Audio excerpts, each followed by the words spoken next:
the Outcast this week actually did paint Kulan as, this was a Kulan-centric episode. Of course, the whole crux of like what was going on in this one, as it's called, master and servant, which those things that they usually always annoy me anyway, especially with titles like that. And it is, we have Bao Bao in this case, which they changed to Xiao Xiao, of course, but now we have her trying to fight Kulan to test his powers and see how strong he is.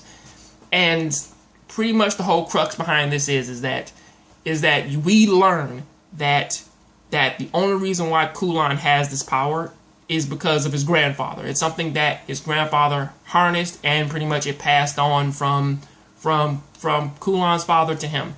Except for his grandfather was way more adept and way more powerful with it, because he just kind of, well, all the years of having it and using it and mastering it, of course, it worked out for him.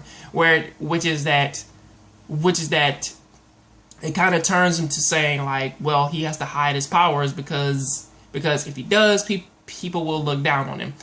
And him using his powers to pretty much fend off Bao Bao was actually really impressive. However, I do kind of have a problem with the way how that he lost, and I do know that they will pretty much they will explain this later on, but pretty much with how the fight was going, it seemed as though that he was going to win it, because, or at least at the very least, he was going to get a hit in, because of the simple fact of that he could easily dodge her, could easily defend against her, he could fly and jump massive distances, to where that he moves so fast to where that she can't even really see him. Now, of course, she did kind of tag him the first time, but then the second time, however, it's like she completely lost sight of him, to where that she couldn't do anything about it.